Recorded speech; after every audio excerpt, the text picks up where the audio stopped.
بسم اللہ الرحمن الرحیم الحمد للہ رب العالمین والصلاة والسلام علی سید الانبیاء والمرسلین اما بعد اعوذ باللہ من الشیطان الرجیم بسم اللہ الرحمن الرحیم قد افلح المؤمنون الذین هم فی صلاتهم خاشعون صدق اللہ العظیم۔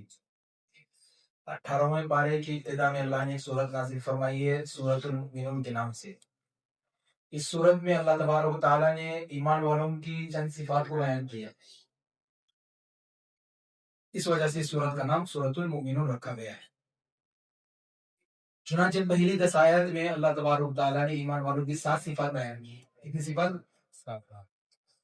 تو اب اگر ہم لوگ ان 7 صفات کو اپنائیں گے اور کوئی بھی مسلمان ان 7 صفات پر عمل کرے گا تو صحیح معنوں میں ایمان والا کہلائے گا اور وہ جنت کا مستحق ہوگا۔ اور اللہ نے اسی سے اس سورت کا آغاز کیا، قد افلح المؤمنون، کہ ایمان والے کامیاب ہو گئے۔ کون سے ایمان والے؟ ان کی صفات کیا ہے؟ اللہ فرماتے ہیں الذین هم فی صلاتهم خاشعون۔ نمبر 1 پہلی صفت بیان کی، ایمان والے ایسے ہوتے ہیں کہ وہ اپنے نمازوں کو خشوع اور خضوع سے پڑھتے ہیں۔ کیسے پڑھتے ہیں نماز کو؟ خشوع اور خضوع کس کو کہتے ہیں؟ یعنی جو انسان کی باڈی ہے وہ بھی پرسکون ہو نماز میں، یعنی ادھر ادھر کھجارے نہیں، ادھر ادھر اور ایسے ہلنے کا نہیں، اس کو بولتے ہیں خشوع۔ اور ایک خضوع، خضوع کہتے ہیں مینٹلی طور پر اور دماغی طور پر بھی ہم نماز میں موجود ہے، یعنی جسم بھی ہمارا پرسکون رہے اور دماغ بھی ہمارا نماز میں رہے، اس کو بولتے ہیں خشوع اور خضوع۔ تو ایمان والوں کی پہلی صفت ہے۔ چنانچہ حضرت عبداللہ بن عباس رضی اللہ عنہ سے مروی ہے، وہ فرماتے ہیں کہ خشوع والے وہ لوگ ہوتے ہیں جو نماز میں عاجزی اور انکساری کرتے ہیں، اور پھر فرماتے ہیں دائیں اور بائیں نہیں دیکھتے ہیں، اور نماز میں بار بار ہاتھوں کو نہیں اٹھاتے۔ سمجھے؟ رفع الیدین۔ تو ہمارے یہاں رفع الیدین نہیں ہے، یہ نماز کی خشوع کے خلاف ہے، اور ہوتا ہی صحیح، جب بار بار ایسے کریں گے تو بعض والے کی نماز خراب ہو جائے گی، ہوتی کہ نہیں؟ آج بھی کنفیوز ہوتا۔ تو عبداللہ بن عباس رضی اللہ عنہ فرماتے ہیں کہ نماز کی خشوع کے خلاف یہ چیز ہے، اس لیے بار وہ نہیں کرنا ہے، لوگ کرتے ہیں ان کو کرنے دو، ٹھیک ہے؟ وہ کر رہا ہے تو وہ کیوں کر رہا ہے نہیں بولے گا عرفان۔ ہمارے عرفان نے ایک مرتبہ کیا کیا، ایسے ہمارے ایک ساتھی آئے تھے نماز پڑھنے، وہ تھے تعلیم بھائی والے، تو وہ نماز پڑھ رہے ہیں بنا ٹوپی کے، مسلم بھائی، ٹھیک ہے؟ تو ہمارا یہ عرفان نماز میں ان کو ٹوپی پہنا دیا۔ لوگ نماز کے باہر ٹوپی پہناتے ہیں لوگوں کو، لیکن نماز میں عرفان نے نماز میں ٹوپی پہنا دیا ان کو، اور وہ ٹوپی پہن کے نہیں پڑھتے، وہ ہماری جو ساتھی ہے، تو وہ غصے میں آ گئے، وہ ایسا نہیں کرنے کا، ٹوپی نہیں پہنانے کا کسی کو، سمجھے؟ تو خشوع والی نماز کون سی بھائی؟ جو دائیں بائیں نہیں دیکھنا ہے اور ہاتھوں کو ایک بار اٹھا کے باندھ کے رکھنا ہے جیسے، کیونکہ اس طرح نماز کی جو ہماری جو ایک سوئی ہے وہ ختم ہو جاتی ہے۔ پھر آگے اللہ فرماتے ہیں ایمان والوں کی صفت، فضول اور بیکار باتوں سے بچتے ہیں، اپنے آپ کو برے اعمال اور برے اخلاق سے بچاتے ہیں، اور شرمگاہوں کی حفاظت کرتے ہیں، اور امانتوں کا خیال رکھتے ہیں، اور جو وعدہ کرتے ہیں اس کو پورا کرتے ہیں، اور پھر آخر میں فرمایا نمازوں کی پابندی کرتے ہیں۔ جب انسان ان 7 صفات کو اپنائے گا ایمان والا تو وہ کامیاب ہوگا اور جنت کا مستحق بنے گا۔ اس کے بعد اللہ تعالیٰ نے جو انعامات نازل فرمائے ہم لوگوں پر، ان میں سے چند انعامات کا تذکرہ فرمایا ہے، وَهُوَ الَّذِي أَنشَأَ لَكُمُ السَّمْعَ وَالْأَبْصَارَ وَالْأَفْئِدَةَ قَلِيلًا مَا تَشْكُرُونَ۔ اللہ نے اس آیت شریفہ میں 3 انعامات کو بطور خاص ذکر فرمایا ہے۔ وہ 3 کون سے ہیں؟ ایک تو ہے کان، دوسرے ہیں آنکھیں، اور تیسرا ہے دل۔ اب اللہ فرماتے ہیں کہ ان نعمتوں کا تقاضا یہ ہے کہ جب اللہ نے بغیر مانگے یہ نعمتیں ہمیں دی ہیں، بغیر مانگے اللہ نے ہمیں آنکھ دی ہے، تو آپ اس سے ہم وہی چیز دیکھیں جو اللہ چاہتے ہیں۔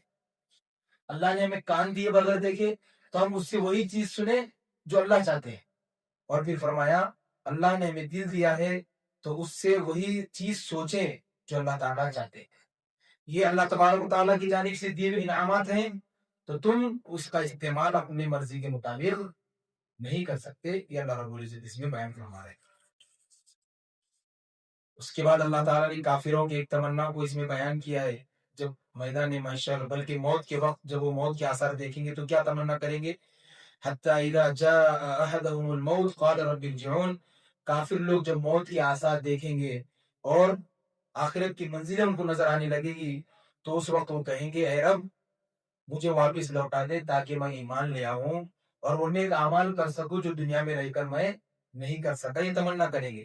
تو ان کو جواب ملے گا اللہ کی طرف سے ہرگز نہیں، کہ اللہ فرماتے ہیں یہ محض ان کی ایک باتیں ہیں جو اپنی منہ سے ابک رہے ہیں، یہ واپس جا کر بھی ویسے ہی کام کریں گے جیسے پہلے کیا کریں گے۔ پھر آگے اللہ فرماتے ہیں جہنمی لوگ جب جہنم میں ڈالیں گے تو ان کی کیا کیفیت ہوگی، کیا ان کی پکاریں ہوں گی۔ اللہ فرماتے ہیں تلفح وجوہہم النار وہم فیہا کالحون، قیامت کا دن ہوگا، کافر لوگ جہنم میں جائیں گے، ان کے چہرے آگ سے جھلس رہے ہوں گے، یعنی جل رہے ہوں گے، اور وہ اللہ کو پکار رہے ہوں گے اے اللہ ہمیں یہاں سے نکال۔ تو اللہ کیا فرمائیں گے؟ اللہ فرمائیں گے کیا تم پر ہماری آیتیں نہیں پڑھی جاتی تھی؟ تم پر ہماری آیتیں پڑھی جاتی تھی اور تمہیں ڈرایا بھی جاتا تھا، لیکن تم ہماری باتوں کو جھٹلایا کرتے تھے۔ تو وہ کیا کہیں گے کافر لوگ، اے اللہ ہم پر بدبختی غالب آ گئی تھی۔ کیا غالب آ گئی تھی؟ بدبختی، اور ہم لوگ گمراہ ہو گئے، اے اللہ ہمیں یہاں سے نکال، اب ہم آپ کی نافرمانی نہیں کریں گے۔ تو اللہ فرمائیں گے کہ ذلیل ہو کر یہیں جہنم میں پڑے رہو، اب تم ہم سے بات نہیں کرو گے۔ پھر اس کے بعد یہ جہنم والے پھر ان کو بات کرنے کی اجازت نہیں ہوگی۔ اللہ ہمیں جہنم کے عذاب سے بچائے۔ اس کے بعد اللہ تبارک و تعالیٰ انسان کی پیدائش کا مقصد کو بتاتے ہیں کہ ہم نے انسان کو ایسے بے مقصد پیدا نہیں کیا۔ اللہ فرماتے ہیں افحسبتم انما خلقناکم عبثا وانکم الینا لا ترجعون، کیا تم لوگوں کا یہ گمان ہے، کیا تم لوگ یہ سمجھتے ہو کہ ہم نے تمہیں ایسے ہی بیکار فضول پیدا کیا ہے؟ پھر اللہ فرماتے ہیں ایسے ہی پیدا نہیں کیا بلکہ تمہیں ہمارے پاس ایک دن لوٹ کر آنا ہے۔ اللہ اونچی ذات والے ہیں، اونچی شان والے ہیں، اللہ کے سوا کوئی عبادت کے لائق نہیں ہے۔ اللہ عزت والے عرش کے مالک ہیں، جو اللہ کے ساتھ کسی اور کو شریک ٹھہراتے ہیں ان کے پاس اس کی کوئی دلیل نہیں ہے، ان کا حساب تو اللہ کے ذمے ہے، اور قیامت کے دن کافر کامیاب نہیں ہوں گے۔ پھر آخر میں اس آیت شریفہ کے آخر میں اللہ نے اپنے پیارے حبیب صلی اللہ علیہ وسلم کو ایک دعا دلائی ہے کہ میرے پیارے پیغمبر آپ یہ دعا مانگا کرے رب اغفر ورحم وانت خیر الراحمین، اے میرے رب میری کوتاہیوں کو معاف فرما، میرے حال پر رحم فرما، اور تو سب رحم کرنے والے میں سب سے زیادہ کیا ہے بھائی؟ رحم کرنے والا۔ اب اس آیت کے تحت سنیے، اس آیت کے تحت حضرت مولانا الیاس گنبد صاحب دامت برکاتہم فرماتے ہیں کہ جو میں نے ابھی آیت ابھی پڑھی جس کی تفسیر مختصر کی گئی، روایت میں آتا ہے حدیث پاک میں حضرت عبداللہ ابن مسعود رضی اللہ تعالی عنہ حضرت لکھتے ہیں کہ ایک بیمار شخص کے پاس سے گزرے، کون؟ عبداللہ ابن مسعود رضی اللہ تعالی جو کئی بیماریوں میں مبتلا تھا، کئی بیماریاں اس کو تھی۔ تو حضرت عبداللہ ابن مسعود رضی اللہ تعالیٰ عنہ سورۃ المؤمنون چل رہی ہے، سورۃ المؤمنین کی آخری آیت پڑھی افحسبتم سے آخر تک، یہ آیت پڑھی اور اس کے کان میں انہوں نے پڑھ کے دم کیا، تو وہ بندہ فوراً ٹھیک ہو گیا، بیمار تھا ٹھیک ہو گیا۔ جناب نبی کریم صلی اللہ علیہ وسلم نے فرمایا کہ عبداللہ آپ نے اس کے کان میں کیا پڑھا؟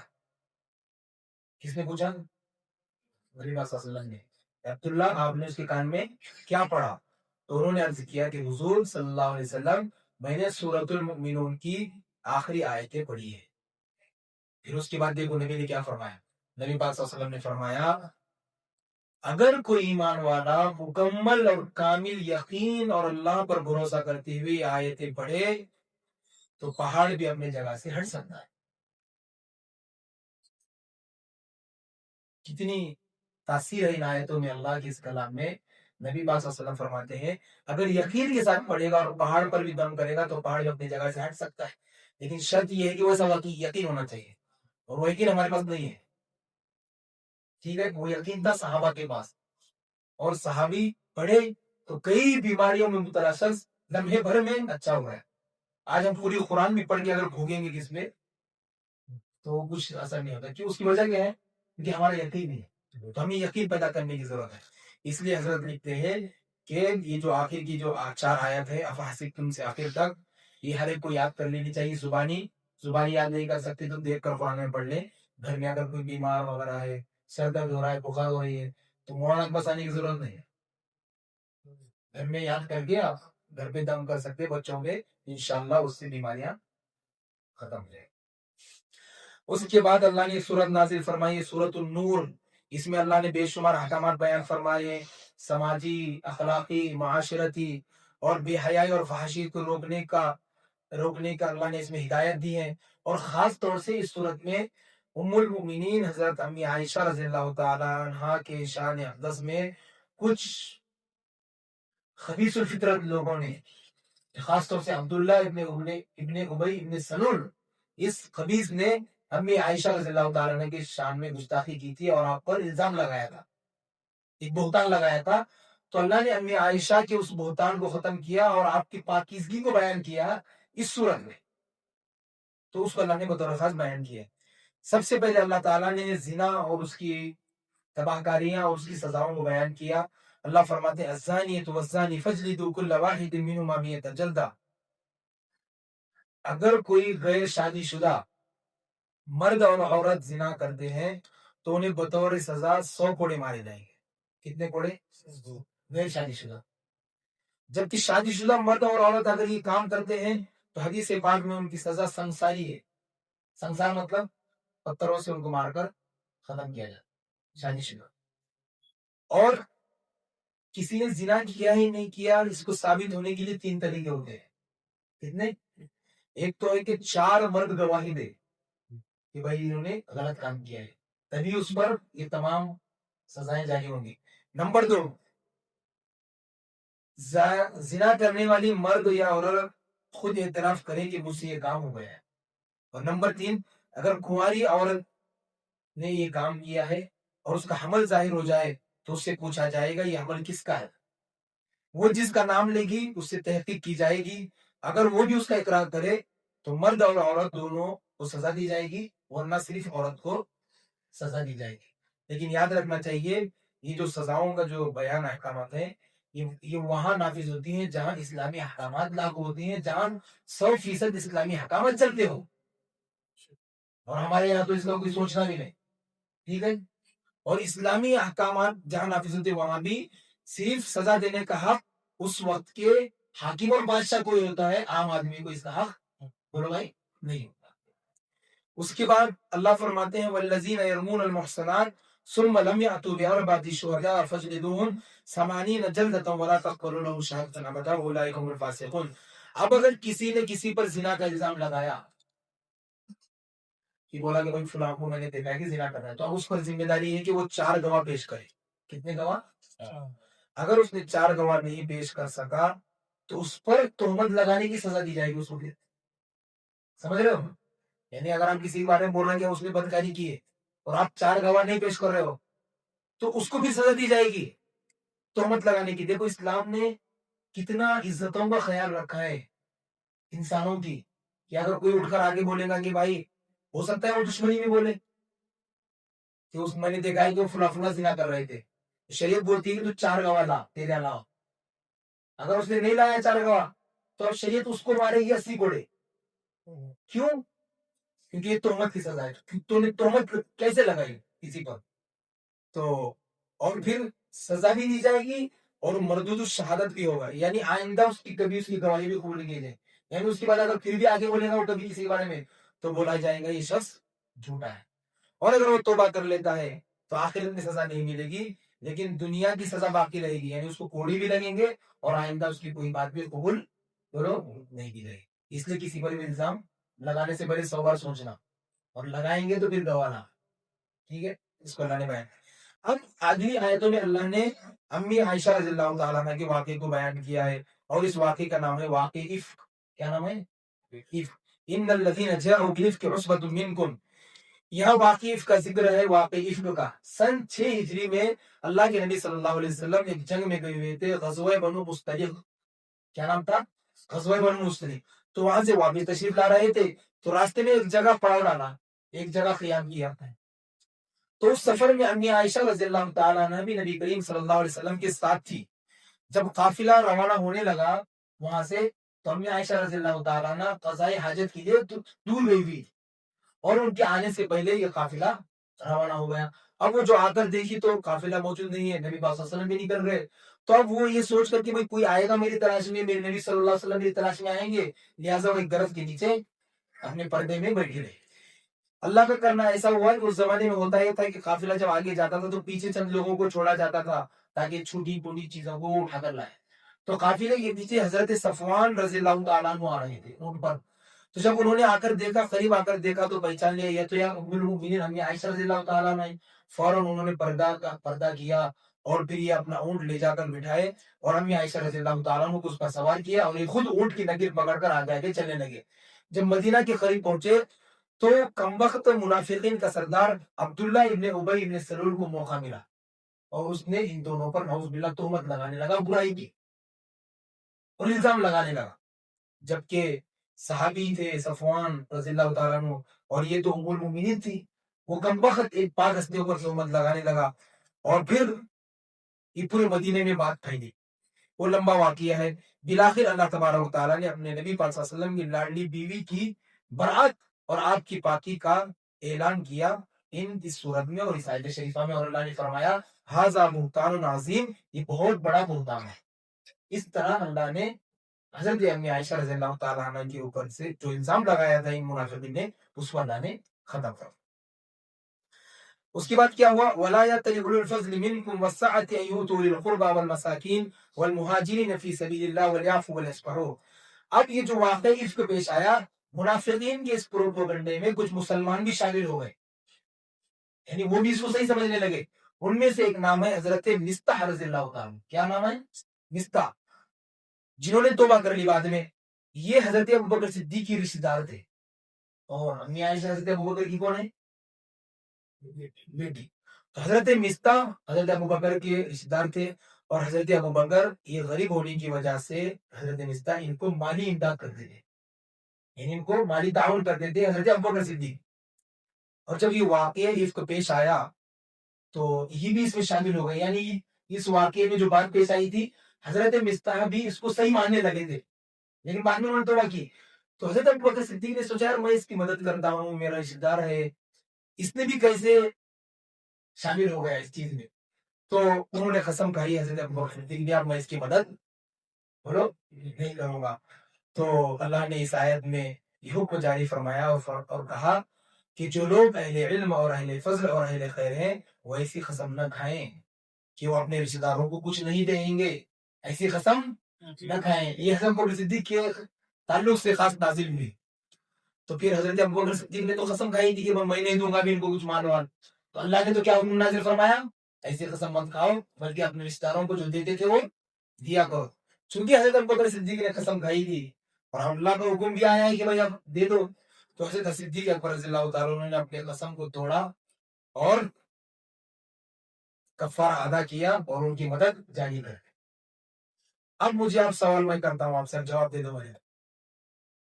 حضرت ابوبکر صدیق رضی اللہ تعالیٰ نے جو قسم کھائی تھی اور قسم توڑی, اس کے بعد انہوں نے کفارہ دیا. تو اب میں نے چند روز پہلے بتایا تھا کہ قسم کی 3 قسمیں ہیں. تو ابھی کون سی قسم تھی جو قسم حضرت ابوبکر صدیق رضی اللہ تعالیٰ نے توڑی اور اس پر کفارہ نہیں دیا؟ بتائیے کون سی قسم تھی یہ؟ میں نے 3 قسمیں بتائی تھی قسم کی, اس میں سے تیسری قسم ہے, قسم کی تیسری قسم ہے, وہ کون سی بتائیے؟ اتنا آسان کر دیا, خالی نام بتاؤ. جو دیکھنے والے ہیں اگر یاد ہوگا تو وہ بھی بتائیے کمنٹ میں, اور آپ لوگ کو بھی یاد ہے تو کل آ کر بتائیے, میں آج نہیں بتاؤں گا. یعنی 2 قسم پہ تو کچھ نہیں تھا, نہ ایک پہ تو کچھ بھی نہیں تھا, نہ گناہ تھا نہ کفارہ, دوسری پہ صرف گناہ تھا یعنی توبہ کرنا تھا, اور تیسری قسم پہ جو ہے وہ ٹوٹنے پر کفارہ واجب ہوتا. یہاں جو حضرت ابوبکر صدیق نے کفارہ بھی دے دیا, جس پر 10 غریبوں کو کھانا کھلانا تھا یا کپڑا پہنانا تھا یا پھر ایک غلام آزاد کرنا تھا, یہ تینوں نہیں کر سکتے تو 3 روزے رکھنا تھا. وہ کون سی قسم ہے اللہ میرے کو یاد کر کے بتائیے کیسے بھی, ٹھیک ہے بھائی. اب اس کے بعد اللہ تعالیٰ ہے ٹائم ہے, فرصت ہے, ہاں, مکانات میں کسی کے گھر میں داخل ہونا ہے تو اس کی کیا احکامات ہیں, اس کو اللہ نے بیان فرمایا. یا ایھا الذین آمنوا لا تدخلوا بیوتا غیر بیوتکم حتی تستأنسوا وتسلموا علی اہلہا ذالکم خیر لکم لعلکم تذکرون. دیکھو گھر جو ہوتے ہیں نا 4 قسم کے ہوتے ہیں مکانات. ایک تو مکان ہوتا ہے جس میں آدمی اکیلا رہتا ہے, ایک وہ مکان ہوتا ہے جس میں اور بھی لوگ رہتے ہیں, رشتہ دار ہیں, گھر والے ہیں, اور ایک وہ مکان رہتا ہے جس میں کون رہتا ہے یا نہیں رہتا ہے وہ پتہ نہیں رہتا، اور ایک وہ مکان رہتا ہے جس میں جو رہنے کے لیے نہیں ہوتا، جیسے مسجد ہے، مدرسے ہیں، خانقاہ، درگاہ وغیرہ۔ تو اب جو پہلا گھر ہے جس میں اکیلا آدمی رہتا ہے، اور جو چوتھی قسم ہے جو مسجد اور مدرسے ہے، یہ دو طرح کی عمارت اور گھر ایسے ہیں جس میں داخل ہونے کے لیے اجازت لینے کی ضرورت نہیں ہے۔ اور جو دوسرا اور تیسرا جو گھر ہے جس میں کچھ لوگ بھی رہتے ہیں، اور تیسرا جس میں کون رہتا ہے پتہ ہی نہیں ہم کو، تو ایسے گھروں میں بغیر اجازت کے داخل ہونے کی اجازت نہیں ہے۔ اس کو اللہ نے اس آیت میں بیان فرمایا۔ اب اس کے بعد اگلی آیت میں اللہ تعالیٰ نے ایمان والے مردوں اور عورتوں کو حکم دیے ہیں اپنی نگاہوں کی اور شرمگاہوں کی حفاظت کا۔ اللہ فرماتے ہیں قُلْ لِلْمُؤْمِنِينَ يَغُضُّوا مِنْ أَبْصَارِهِمْ وَيَحْفَظُوا فُرُوجَهُمْ۔ یہ دیکھو یہاں آنکھوں کو جھکانے اور شرمگاہوں کی حفاظت کا حکم دیا۔ ایک تو ہے مرد کا نامحرم عورت کو دیکھنا، اور ایک ہے عورت کا نامحرم مرد کو دیکھنا۔ اگر عورت کے لیے نامحرم مرد کو دیکھنے کی اجازت ہوتی تو اللہ تعالیٰ عورتوں کو اپنی نگاہیں نیچی رکھنے کا حکم نہیں دیتا۔ تو اس سے پتہ چلتا ہے کہ عورتیں بھی نامحرم مردوں کو نہیں دیکھ سکتی۔ تو اس سے معلوم ہوا کہ مرد کے ذمہ ایک کام ہے، وہ کیا ہے؟ اپنی نگاہوں کی حفاظت کرنا، یعنی عورتوں کو نہیں دیکھنا۔ اور عورتوں کی ذمہ دو کام ہے، وہ کیا؟ ایک تو مرد کو نہیں دیکھنا، اور دوسرا اپنے چہرے کو چھپانا۔ اسی وجہ سے مرد پر پردہ نہیں ہے اور عورتوں پر پردہ ہے، سمجھے؟ کچھ عورتیں اس کا خیال نہیں رکھتی، یعنی عورتیں سمجھتی ہیں کہ بھائی صرف مرد ہم کو نہیں دیکھنا، ہم مردوں کو دیکھے تو چلے گا۔ حالانکہ ایسا نہیں ہے، عورتوں پر دو کام ہے، ایک تو وہ نامحرم کو نہ دیکھے اور وہ خود پردہ کرے، اور مرد پر کیا ہے؟ ایک ہی کام ہے، وہ اپنی نگاہوں کی حفاظت کرنا اور مردوں کو پردہ کرنے کا حکم۔ مرد پردہ کرے تو کیسے دکھیں گے؟ عجیب دکھیں گے نا۔ لیکن حضرت عمر فاروق رضی اللہ تعالیٰ عنہ کے دور خلافت میں ایک صحابی ایسے تھے، بڑے خوبصورت تھے، بہت خوبصورت۔ تو حضرت عمر نے ان کو حکم دیا تھا کہ بھائی جب تم مدینہ میں آؤ گے تو پردہ کر کے آیا کرو، کیونکہ ان کا حسن و جمال ایسا تھا، ان سے عورتیں فتنے میں پڑ رہی تھی، تو ان کو پردے کا حکم دیا تھا، ورنہ عام لوگوں کو، مردوں کو پردے کا حکم نہیں ہے۔ پھر پردے کا حکم تو دیا، عورت کے پورے جسم کا پردہ ہے، اور ضرورت کے وقت ہتھیلیاں اور چہرہ عورت کھول سکتی ہے، اور اگر زیادہ ضرورت نہیں ہے تو پھر ہتھیلیوں کو اور پھر چہرے کو بھی چھپانا عورت پر ضروری ہے، کیونکہ اصل حسن جو ہے عورت کا یہیں سے ظاہر ہوتا ہے، چہرے سے اور آرام سے۔ تو ان تمام چیزوں پر میں نے اس میں بیان فرمایا۔ اب اس کے بعد اللہ تعالیٰ نے فرمایا دیکھو کامیابی اگر چاہتے ہو تو چار چیزوں پر عمل کرو۔ اللہ فرماتے ہیں وَمَن يُطِعِ اللَّهَ وَرَسُولَهُ وَيَخْشَ اللَّهَ وَيَتَّقِ فَأُولَٰئِكَ هُمُ الْفَائِزُونَ۔ چار باتوں کا اہتمام کرو اور کامیاب ہو جاؤ۔ پہلی چیز کیا ہے؟ وَمَن يُطِعِ اللَّهَ، اللہ رب العزت کی اطاعت کرو، وَرَسُولَهُ، اور پیغمبر صلی اللہ علیہ وسلم کی اطاعت کرو، وَيَخْشَ اللَّهَ، اور ماضی میں جو اپنا وقت گزرا ہے اس سے اللہ سے ڈرتے رہو، وَيَتَّقِ، اور فیوچر میں بھی اللہ سے ڈرتے رہو۔ یہ جب چار چیزیں کرو گے تو کیا ہو جاؤ گے بھائی؟ کامیاب ہو جاؤ گے۔ اس کے بعد اللہ تبارک و تعالیٰ نے پھر تین چیزوں کو اور بیان کیا ہے۔ تین وقت میں اجازت لینا ضروری ہے اگر کسی گھر میں آپ جا رہے ہو تو۔ یا ایھا الذین آمنوا لیستأذنکم الذین ملکت ایمانکم والذین لم یبلغوا الحلم منکم ثلاث مرات۔ پچھلے آیتوں میں بڑوں کو حکم تھا کہ بغیر اجازت کے داخل مت ہو جاؤ، اب یہاں غلام اور چھوٹے بچوں کے متعلق بھی حکم ہے کہ اگر تین اوقات میں ان کو بھی اگر کسی گھر میں جانا ہے تو بغیر اجازت کے وہ بھی نہیں جانا۔ وہ تین اوقات کون سے ہیں؟ ایک تو ہے فجر سے پہلے کا، اور ایک ہے دوپہر کے وقت کا، اور ایک ہے عشاء کے بعد۔